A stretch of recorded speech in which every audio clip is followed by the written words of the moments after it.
Hello, everyone. This is kind of a rewind episode for us while we're taking a break during February and March, and we'll be back in April with some new episodes, hopefully. Thank you for your patience. Please enjoy the episode. Hey, everyone. I just wanted to make sure that you had a sufficient trigger warning because a lot of the stuff brought up in this episode is hyper violent, super duper racist, and sexually disgusting. So I just want to make sure that everyone's aware before we start this episode. So if any of that stuff icks you out, this really isn't the episode for you. Good luck. I hope you enjoy.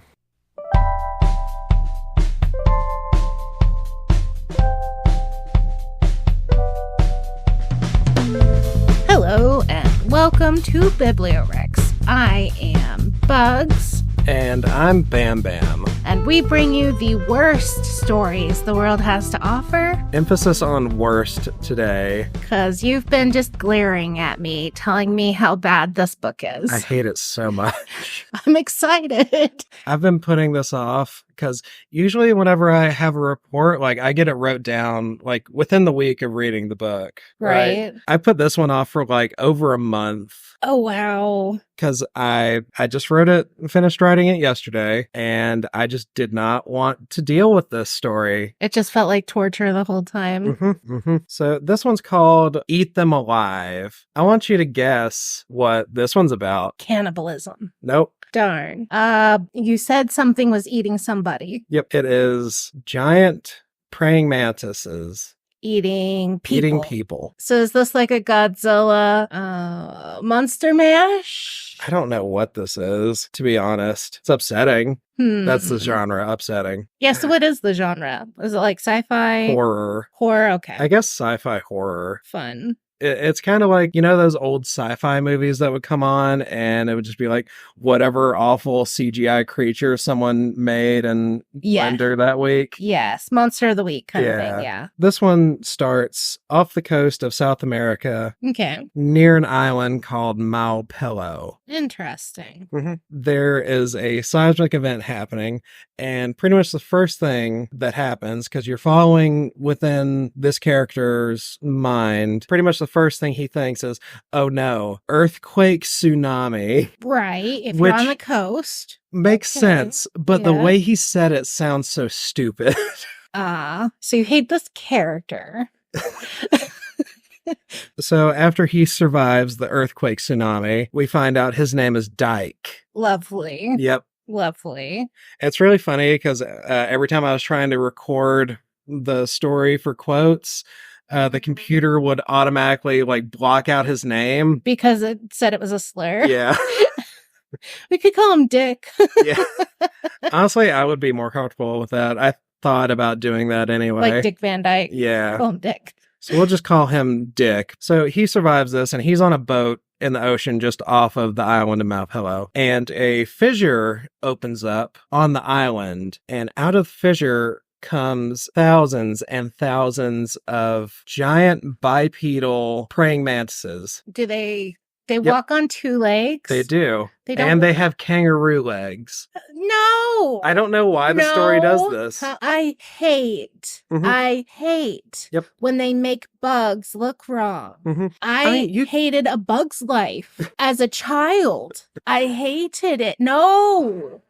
I can understand doing that in a movie or something like that, just for practicality. No. If you just got it a guy in a suit, and the only way you can make it is to just have his legs bipedal. But this was a choice in the author where your mind palace is not limited by such things. It could actually just be an 8-foot tall praying mantis. Yes, and that would be fine. Yep. No, I'm going to find this author and give him a talking to. Well, that'll be hard. Is he dead? I'm pretty sure that, yeah. Well, I'm going to go find his grave and piss on it. Yeah. No, you don't do this. Oh my God. It's like the stupid ones where they take a spider and make it shoot spinneret out of its mouth. Okay, I hate this too. And I hate you. Thank you so much. Yeah, you took that in a way different way than I just thought it was dumb and I let it go. No. That's not the That's part that one of my bothers me. pet peeves. That is one of my serious anger buttons. Well, with there you TV. go. Just enjoy the thought of kangaroo-legged praying mantises. Oh, sorry. So these giant mantises come out of the earth, presumably from some underground cavern since time immemorial, and they are starving.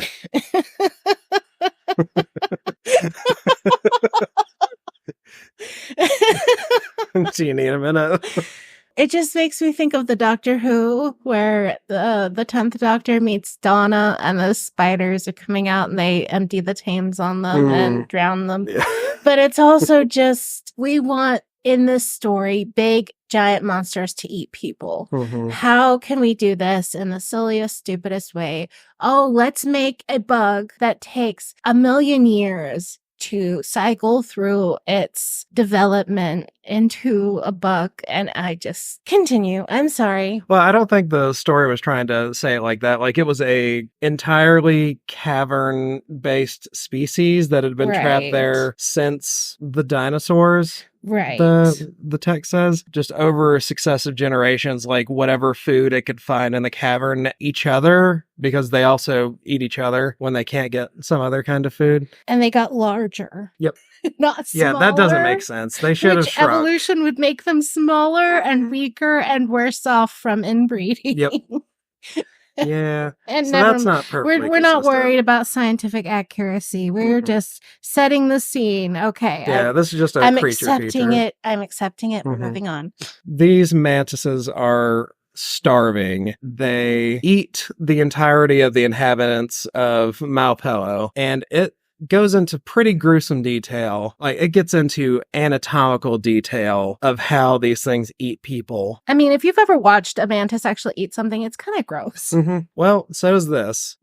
This was Dick watching one of his friends from the village, because this takes place in like the 50s, I think. Okay. Or something like that. Right. This is him watching a friend of his be eaten by one of the mantises. Ugh. The arms and legs gathered into its arms, moved a short distance away to chew the flesh from the bones. This mantis was holding the octogenarian down with its enormous hind legs, which made old Kello powerless, and the green beast was eating away ravenously at the human being, at last biting off the head and mercifully ending Kello's life. And it goes into way more detail later on, and I'm sparing myself and everyone else from that detail. So it's just grossness, like the whole thing. Yep. So he's on a boat and they can't swim because that's not a superpower given to the bugs at this point.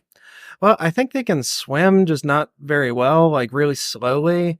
Or maybe they can only swim for a short distance. Because, I mean, regular mantises can fly. Yeah, it does say they can fly, but I don't think they fly very far. Watching this, Dick becomes very aroused. Oh my god. Yep. No. Yeah. He is very excited about this. He's watching his friend get eaten. He's watching an entire island be eaten. Ugh. And he is getting off on it. Is he alone on this boat? Yes. Damn it. Someone could have thrown him overboard. Trust me, you'll wish someone did. Oh. The more we go into this. Oh, God. This is so bad. It goes into a little bit of Dick's backstory. He, for the last 11 years, has been in constant pain because of some torture that his former friends and associates did to him over a deal gone wrong. Was he like a drug dealer? No, there were more like all of them were like in a gang of thieves. Okay. And the deal went bad, and they tortured Dick, like cut him up real bad, gave him a head injury, so he's had a migraine for 11 years straight. Oh. And they neutered him. Wow. So yeah, he wants revenge real bad. Okay.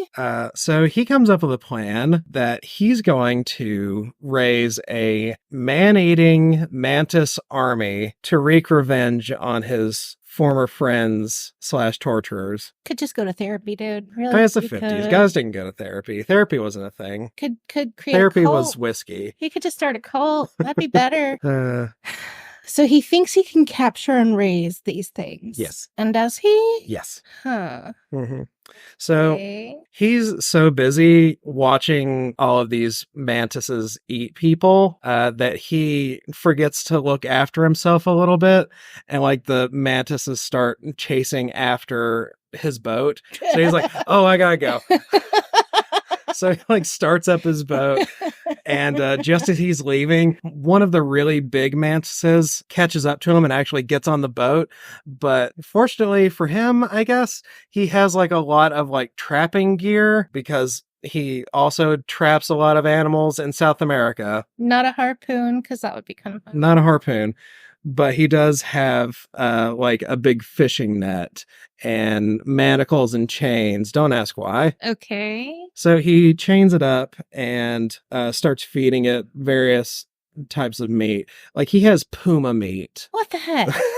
Because it's, South America, they have pumas. Yeah. Yeah. Okay. So he's trying to make friends with it. It's an insect. Can't do that. Okay. So he makes it back to the actual coast of South America, and he's got like a shed or like a little hunting cabin further into the jungle. So he tempts the mantis with little shreds of meat and like makes it follow him, where he has a large enough cage for an 8-foot tall praying mantis to fit into. Don't ask why. Why? Don't ask why. So he's a mad scientist / trapper. No, you're giving him way too much credit. Okay. He is a real bad person. Interesting. Yep. Yep. So his plan is to get it in the cage, start mixing various chemicals so that he can find out what the mantis won't eat and then cover himself in that. How do I protect myself from my violent pet? Well, he does have a habit of keeping pets, because right as he gets the mantis into the cage, there are a couple of monkeys that he's made pets out of that just roam around free. And whenever he comes back to the cabin, they just come and hang out and play. Okay. So one of their favorite places to play is the cage. Oh no. So they immediately get grabbed by the mantis. And eaten. Poor monkeys. Yeah, so the mantis just grabs the monkeys and just like bashes their heads on the sides of the cage, very meticulously, like eats their brains first, just starts nibbling on the little monkeys. Okay. It's very upsetting. So as this is going on, Dick notices that someone has been in his cabin pilfering his supplies like sugar and flour and stuff like that. He goes to the back door and there's just a native South American fella just standing there, like just waiting to be caught, I guess. Oh no. Does he feed him to his mantis? Yeah, yep. No. He sure does. Because in this story, in Dick's mind, native South Americans aren't really people. Of course not. Yeah. Of course. Yep. He grabs the native man and he's like, I'm going to feed you to my mantis. And the guy doesn't know what he's talking about. He just thinks the guy's going to beat the shit out of him. Yeah. So he drags him in there and the guy sees the praying mantis and he's like freaking out. Dick goes to open the cage of the mantis to shove the guy in. And the mantis is smart enough that as soon as he opens the cage, the mantis like forces the door open. Okay. And gets out. Dyke's just like, oh, I gotta go. So he like pushes the native guy in front of the mantis so he can get away. And he just runs outside and climbs up a tree because the mantis doesn't have object permanence. And as soon as he's done dissecting this poor guy, he forgets that Dick exists. And while he's up in the tree, he just starts fantasizing to himself what it must be like to be eaten by a mantis. Because he's sitting there watching this thing eat this guy, and he's just like, oh, yeah. Is this some kind of kink thing? Well, he's a eunuch, and He got cut up. yeah, From so he doesn't have like any kind of thing that gets him excited anymore. Okay. And this is something like really, I guess, stimulating that gets his motor going. And he doesn't even have a motor anymore. Yep. So I'm just confused. When did this book come out? Do you know? in the 70s. Oh my God. Mm-hmm. So at this point, with him in the tree and the mantis eating a guy, cut to 11 years before, he's in a gang with 4 guys. A fellow named Pete, another one named Zeb, Kane, and Ryan. Pete has an idea to rob a millionaire that lives by himself, that keeps all of his money in a safe in his basement. Okay. So they all go and do this. They're so excited to be evil. Like, you're almost rooting for them. Like, they just seem like they're going to have so much fun doing this. So they go there and they just knock on the guy's door, and he's like, "Oh, what do you want?" And they're like, "We're here to beat the shit out of you and take your money." And he's like, "No." And they just like push the door.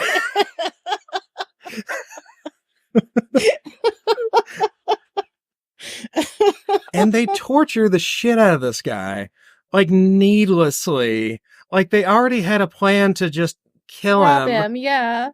Just kill him and blow up the door to the safe. Like, they brought explosives specifically for that. He lives out in the middle of nowhere. There's no one to hear. He lives by himself. There's no one else to interfere. Right. But they torture this guy. Hold on. Let me see if I can. Do you need to laugh? I'm just confused about what the story is. It's so bizarre. Yeah, it's real weird. And at the end, I'm going to have you guess what you think about the author, because you'll never guess what kind of person it is that wrote this. Okay. So anyway, they're torturing the shit out of this guy. And here's a quote. I think this is Zeb that's saying it. Zeb's a weirdo. These are all weirdos. Yeah. Oh my God. No, they are. Anybody want to cut off his ears? I like ear cutting. Oh. Like, just the most two-dimensional evil people. Right. Never will forget that Blitz gang captain. We snipped the ears off when I was a tiger kid in Big D. This is the weird, it's like really weird 50s slang. 50s gangbanger slang. It's just so weird.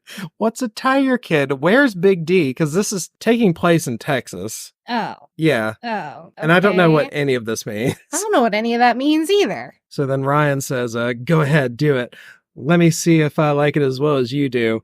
Zeb chimed in. I want to cut off one of them. Tell me when you're ready. We'll do it together like we was damned machines on an assembly line. Are you supposed to like these characters? No, like within the story? They're so purposely awful. So you're supposed to hate them. They're over the top evil. Yeah. But you also, are you supposed to like the main character? I don't think so. I don't. I think but I think you're supposed to empathize with him to a degree.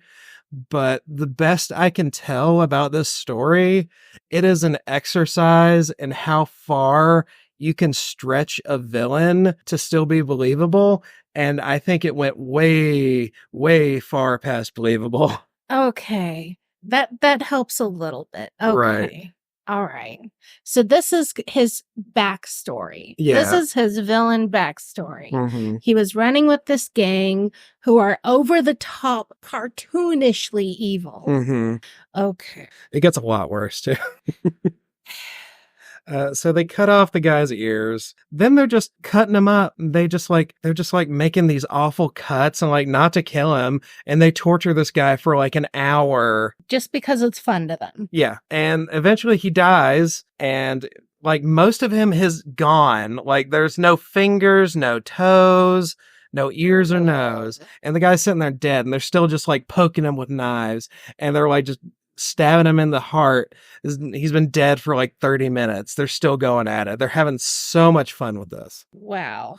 And Dick is Like, he's doing the cutting, he's just not enjoying it like a couple of the guys are. So eventually they do get tired of stabbing this dead old man, and they go down and blow up the safe and get $2 million out of the safe. And they were expecting like $1 million. So they get all the money, they put it in a car, and they drive off to some nearby ranch that Pete had formerly worked at. All right. They're planning on just kind of hiding out on this like 1,000-acre ranch for a little bit, and they're eventually going to drive down to the border, settle in South America somewhere, is the plan. With their money. Mm-hmm. Gotcha. So, seeing all this money after everybody else has went to sleep, Dick gets really greedy. Oh, no. He gets real greedy. The money is in the car. Everyone else, they make a cold camp, like no fire or anything like that. They're just all sleeping on the ground. Yeah. He goes to start the car, but the car like takes a second to start. Like there's a stall, but it's like making noise. So like everybody wakes up immediately. Oh, yeah. And like grab him, tear him out of the car. That was a mistake. Mm-hmm. That was a bad mistake. Yeah. No. Greedy and stupid. So stupid. Because if you wanted to, you would just pack a backpack with as much cash as you could carry, and then just he was already getting like 1/5 of the cut anyway. Still a huge amount of money. Yeah, that's like he's also like $400,000. I think he was like 17 or 18 at this time in the story. Right. So, like, young and stupid. So they catch him. You already seen what they did to an old man. Yep. Who didn't do anything to them. Right. He just existed he just and had had money.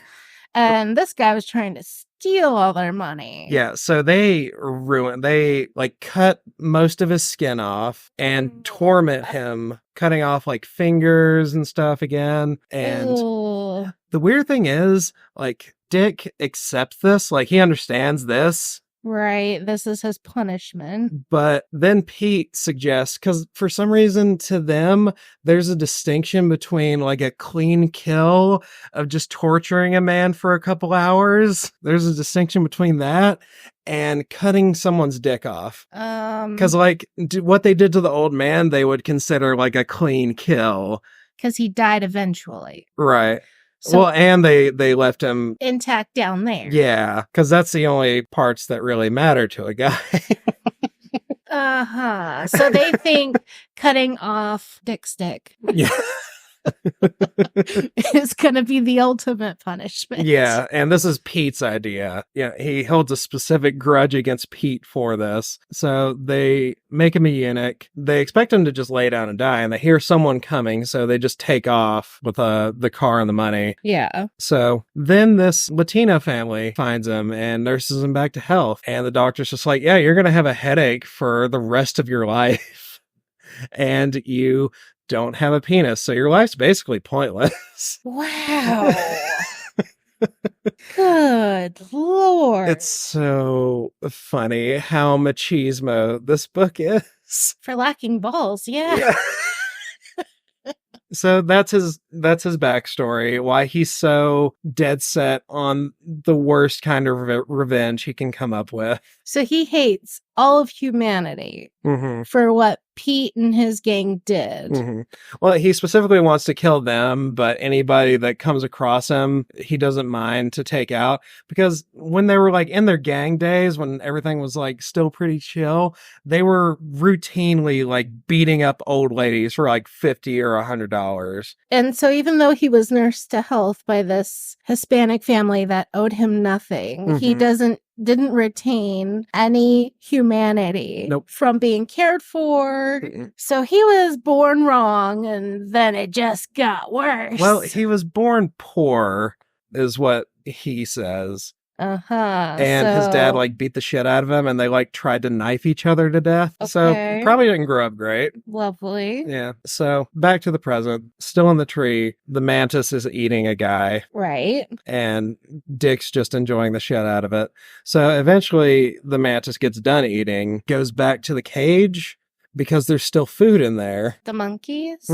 Okay. Because the mantises don't think of anything except the next meal and taking a nap. Because they'll eat all these people and then they'll just go to sleep standing up wherever they are. I'm okay. I am accepting this idea of mantids and moving on. Yep. Good God. Oh, this is infuriating. So the mantis goes back in the cage. Dick sees this and he's like, "Oh, I gotta shut that cage." So he just runs at it and shuts the cage, and it's fine again. Resolved. I don't know if mantises eat dead things. Well, I mean, it was Like a dead return thing to that he something that was just dead. killed. I know, but they're not scavengers. Like they actively hunt. Anyway, never mind. Yeah, you're putting way too I'm much thought sorry. into that. Forgive me. I'm moving on. Dick has assessed that the mantids prefer live meat to dead meat because the mantis would leave the dead monkeys for a living human, clearly. Right. So then he gets all his chemicals and stuff together, and over the course of the next 2 weeks, he tests various mixtures of chemicals on rodents and himself. So, like, he'll just, like, catch, like, an animal. Like, he catches an anteater and, like, just covers it in various chemicals and puts it in front of the mantis and sees if it will eat it. This is so bizarre. So, eventually, he comes across a mixture that works. It's a mixture of oil refinery scum, dog repellent, skunk spray, and just straight poison. And he catches an anteater and like covers this anteater with and the mantis is just like, "Nah, I don't want this. This ain't it, chief." So then, for reasons I don't understand, he just takes the anteater back and like forces poison down its throat and just throws it out in the yard and watches it die. Yep. Yeah, this is like villain cranked up to 1,000,000 with no point at all. Yep. He's found the concoction that will keep him from being eaten by the mantises because he like sprays it on his arm and he like sticks his arm in with the mantis and he still won't touch him.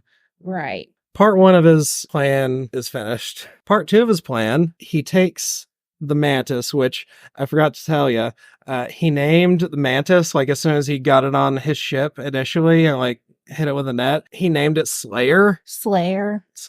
So original. Wow. Good job. Yep. 5 stars. Yeah.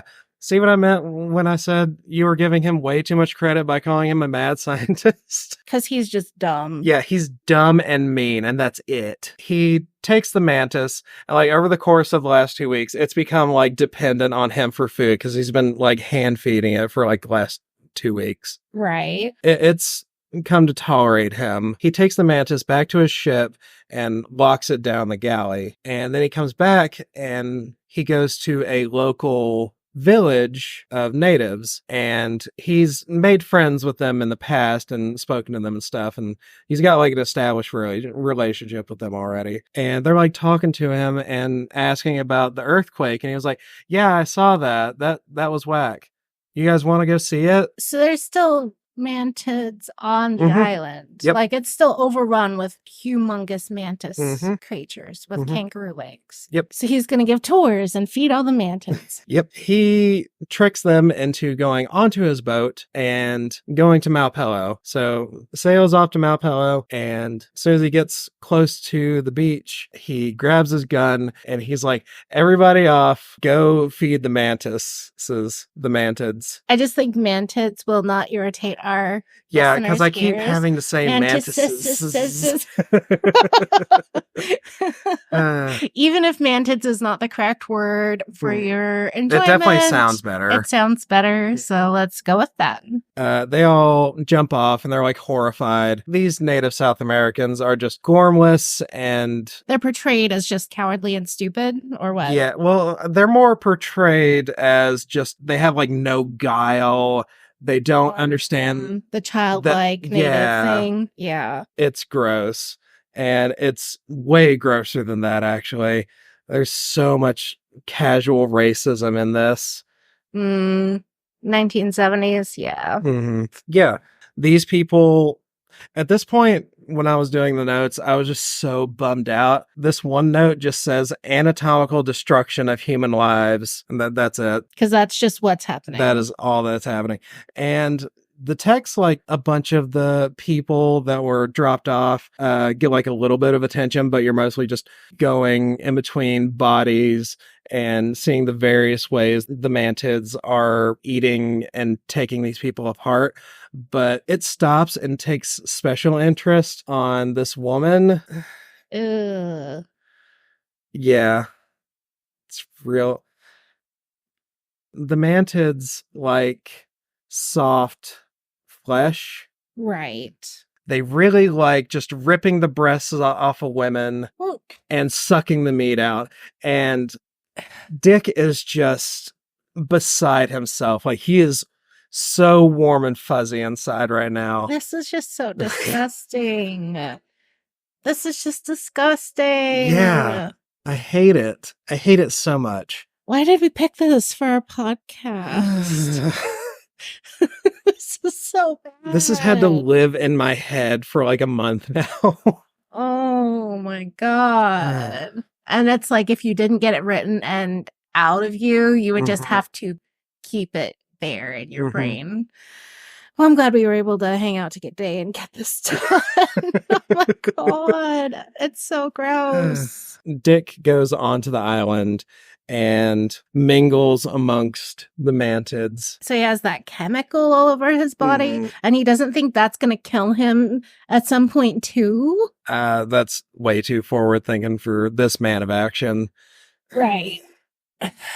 So he's like, a couple of them are like confused because they know people are food, but as soon as any of them like get near him, they're just like, oh.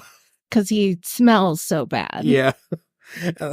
I was just mad at Dick at this point and was just like, he goes to the island but smells like shit, so nothing eats him.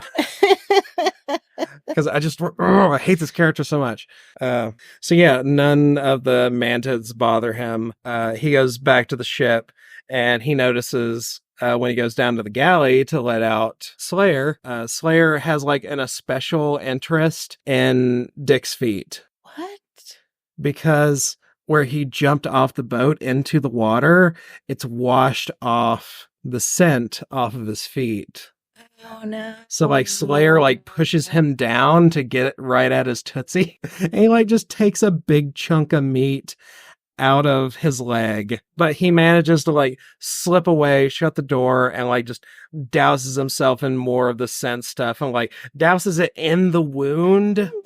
The literal poison. So then he lets Slayer out, and Slayer doesn't want anything to do with him. He just follows him, waiting for his next meal. So over the course of the next month is Dick just trying to create an army of mantids, and he does this by taking a gun, and he's found like the one, because the mantids are basically immune to gunfire except for one particular spot where their head, like the segment between where their head joins their torso. Right. So he'll just take a gun and just shoot that spot because none of the mantas want to pay any attention to him. So he just takes the gun up to that spot. He just shoots them and they just crumple and die. So why is he killing them though? To feed another bunch of them. Aren't they already eating each other without humans to eat? I guess it's a lot of work to actually kill another one of the mantids. So they're just hanging around him, waiting for him to kill another one, because that's way easier and they stay fed better, I guess. So that's his Pavlovian way of training these mantids. But you know what won't train an army of mantids to take revenge on you?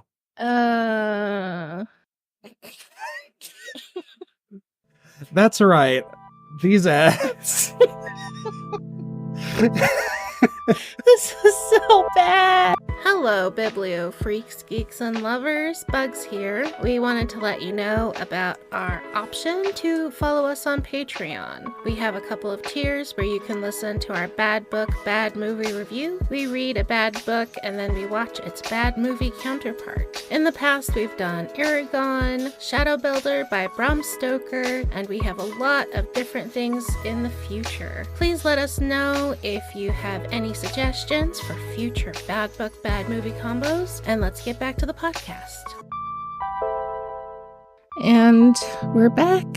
Unfortunately. This is awful. We're back to mutilation and all this edgy shit. And you know, I don't watch horror movies. Like, Yeah. I don't watch gross stuff. There was one period of time in my life I could handle scary movies for like a brief year. And the rest of my life I've been like, Yep. I no. This is just gross. Mm-hmm. Ugh. It's needlessly over the top and You know, you've really ruined my fleece blanket that we have hanging on the wall. Oh, good. It has really cute bugs on it, and one of them is a praying mantis. And every time I look at that blanket now, I'm going to think about this book and hate you a little more. Also, your pseudonym. I know, I'm bugs. Okay, bring us back. So Dick is creating this army of mantids. I don't care how many times I say it. It continues sounding stupid.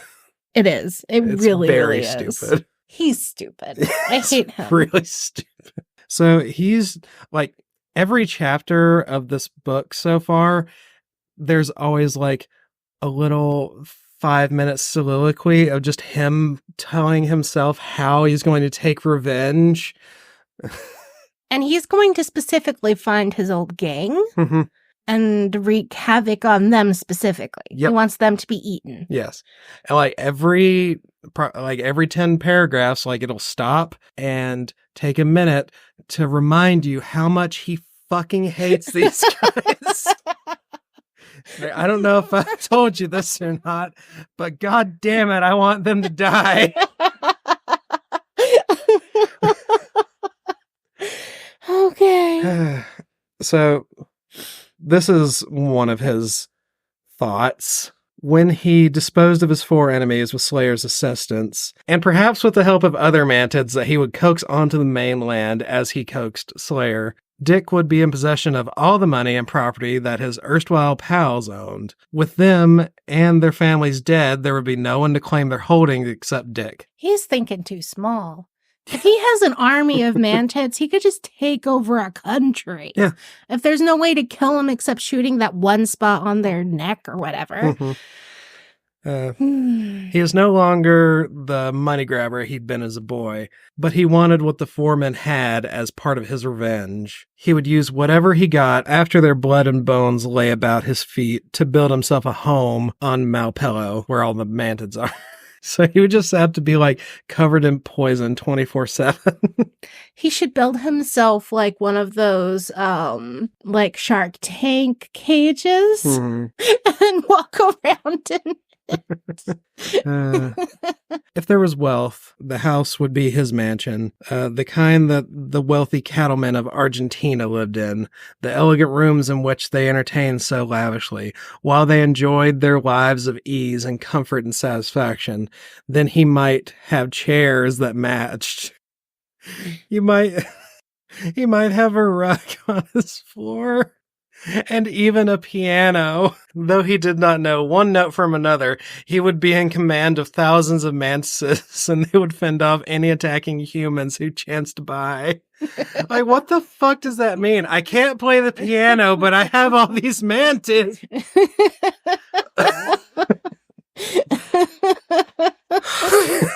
He goes back to the mainland with like 10 mantids, and by himself he goes to the nearest town and buys a truck off a drunk so that he can haul the mantids around. The 8-foot tall mantids. Yeah.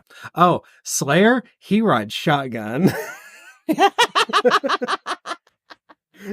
We best buddies now. I'm surprised he didn't trade him. Yeah, he keeps talking, like, he speaks so sweetly to Slayer specifically. Like, he watches with glee all other forms of human being ripped apart, but this one mantis he has like so much understanding and affection for. Like, he wasn't even mad when Slayer like took a bite out of his leg. He was like, no, that was my fault. I should have been more careful. Yeah, continually talks to Slayer, and it just kind of looks at him because he's a bug. Mhm. And eventually Dick starts like filling in Slayer's part of the conversation as he's talking to him. It's wild. So he starts hauling these mantids around to villages on the way to where he thinks Pete lives. And every time he comes across another village, he just lets the mantids loose and they eat everybody, and it's gross and I hate it. There's so much like it gets boring how much just ripping apart of human bodies there is. So eventually he like spies on Pete at his house with his family and children. And that's another thing about this book. It does not hold its punches with children. Ugh, no. Like there are infants, like some of the native South Americans that he took to Mount Pello, some of them were carrying infants. Mm. This guy's just a heartless bastard. Yeah. Like, that's the whole point. It's fucking awful. I hate it. So he spies on Pete's family, and he like reveals himself, and before he shows the mantids, and he's like, "Hey Pete, you remember me?" And Pete's like, "No, I don't remember you at all." And he just like shows him all his scars, and Pete's like, "Oh, right." He doesn't pull his pants down. Presumably. That's the only thing that makes sense. Because they've all like cut people up for like years. Right. You'd think that you could be anyone. Could be any of the people they've tortured. He sicks the mantids on them, and like the mantids at this point are well trained enough to hold the people hostage without actually killing them. And he's like, and of course Pete is just as much of a bastard as Dick is. So Dick is like trying to like tease him by torturing his children and his wife and maid, trying to get him to break, but he doesn't break until he sicks Slayer on Pete's wife. This is the quote paper. I don't like this paper. I don't either. In a single bound, Slayer had Mona in his clawed grasp, forcing her to drop the baby, flinging her from the table and onto the ground in front of Dick and Pete. With one sweep of his gigantic claw, he had the clothes off her beautiful body, and he was upon it with both of his great feet. Quickly, he slashed off her breasts and held them high, letting the blood drip from the rounded heap before he popped it into his mouth and began to chew with glorious satisfaction, hissing his pleasure as he ate loudly. Pete spoke low and hoarsely in turn. "Christ, no, Dick, don't let him." And Dick taunts him. Slayer loves eating women's breast more than any other part of human meat, and humans are his favorite meal. And Pete's like, "Don't you have anyone that you've ever loved?" And Dick says probably the most insane thing he says in the entire book. He says, "Pete, a eunuch cannot fall in love." Oh my God. Because if you don't have a penis, you don't have any feelings. Yes. That's where all the feelings are I can't stored. love anyone either. I don't have a dick. And that's why women have to stay. That was a joke. Ah. Oh, God. I'll probably cut that. Nah, it's funny. All right. I just, who hates eunuchs so much when writing this book? Like, it's like having a gay villain. It's like, oh, I hate gays, so let's make the villain let's just make him the fucking worst. Let's make him the worst. And it's like, why are we making him be a eunuch? This central part of the story. You didn't need to. This was a choice, man. Why? Yeah. Oh my God. You cut off my dick. I could never have love. So to So to skip more just pointless torture, he makes Slayer eat Pete's genitals, and then finally Pete cries, and he has his revenge, and that's where I stopped reading. Wait, is that the end of the book? Or That did is you a quarter of the book. That is where I stopped reading because the only No. source that I could find of this book only went 11 chapters in. There's more of this There's book a out lot there? more, actually. What? Because if you go online, because this was just a video on YouTube of someone that had gotten the sound files of an actual audiobook that someone recorded, like good quality audiobook Mhm. recording. And you can't find it on Audible or any other kind of audiobook Sources, right? You can't even find a paperback copy anywhere for less than $400. Good God. Mhm. Does this thing have like a cult following? Yeah, of people that are willing to spend like $400. Did you find the cover? Yeah. What the hell? I'll give you the synopsis of what I read from other reviews that actually read the rest of the entire book. Right, because, yeah, I do not blame you at all. Because I didn't want to, I might have been able to find more of the book, but I did not want to. Because I do not like this book. So I did not like this book. No way. So according to reviews and all the other sources I could find, the rest of the book is very much one note, like it has been so far. It's just more killing, more revenge, bleh. It's just... Or Mantis. It's just a fantasy about going out and eating more people. Mhm. The whole thing. Mhm. And it keeps happening like that until you get to the last victim, whose name is Ryan, who has a brother who gets away. He goes and creates his own Mantis army. And he uses it to fight Dick's Mantis army. And then he shoots Dick, and then Slayer eats him. And supposedly that's the end of the story. And I could not give a shit less except to hear that he finally dies. He finally does die.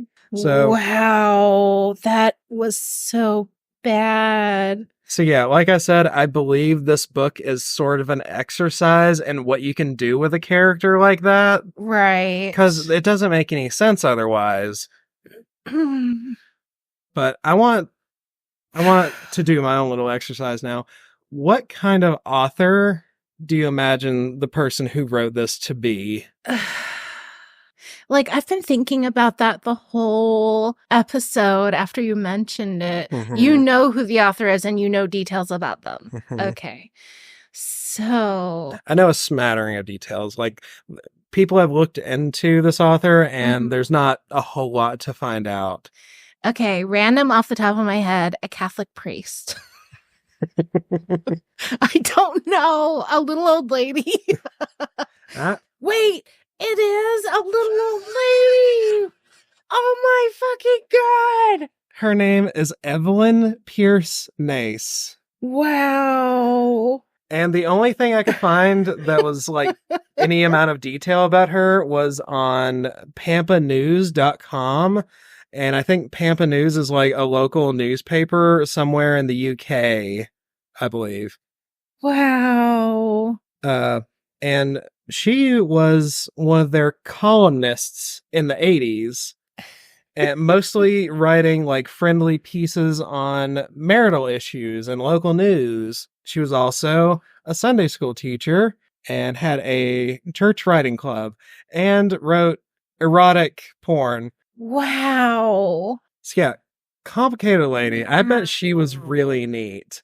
Nope. Other than I'll writing bet- this piece of shit. I'll bet she was buttoned up I'll bet she wore ankle skirts and, button-up shirts to the top. I'll bet she never cussed in front of anybody. And all of that repressed hate and anger came out in this one book. Like, it's just so wow. weird. Like, that was a ride. Yeah. Oh my God. I think I need aftercare. This was hard.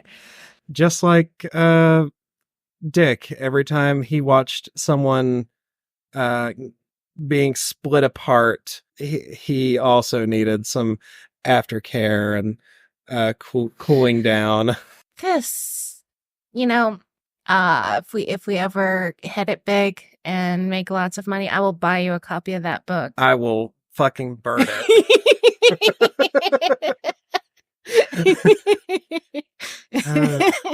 I will just, I wouldn't even think about it like, oh, this is equal to $400. Better set it on fire. Make a TikTok and go viral. My co-host bought me this $400 book. Watch, Bugs. Watch what I'm doing. Look what you made me do.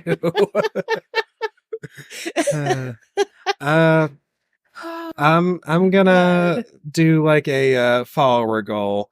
If we get 1,000 subscribers on any of our platforms, I'll buy the book and finish the report. That's a dangerous. I'm gonna hold you to that.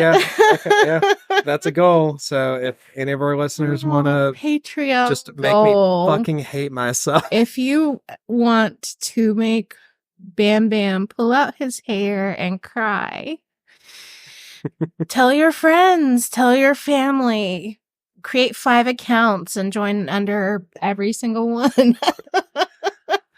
That's right. Bibliorex 24/7 on all your devices. Well, I hope someone enjoyed this because I didn't. I did not. That was bad. Oh, yeah. But so what? Wait, you didn't rate it. You got to rate it. I give it like a 2 out of 5. No, you have to school grade it. Oh. I give it a C. A C. Wow. Mm-hmm. Not a D, not an F. Because I don't know. Maybe a D is better. Because it has like some amount of value. Like, I think committing to writing a character like this through the course of a whole book like this has some amount of value. Like, that was a level of commitment. Yeah. And writing like a villainous character like that has value in the way that Edison finding 1,000 ways not to make a light bulb is valuable. Right. To show us how not to write a story. Yeah. But that's it. We love you. Thank you for being here. Thank you for listening to this awful story. Oh my God. Please send us an email and tell us how much you hated this story too. And ideas for books that you hate. Yes, let us know your worst books you've ever read. But I think that's going to be it forever. I quit. Quit this podcast. This broke me. No. Well, I'll take us up next time then. Goodbye, everybody. Bye.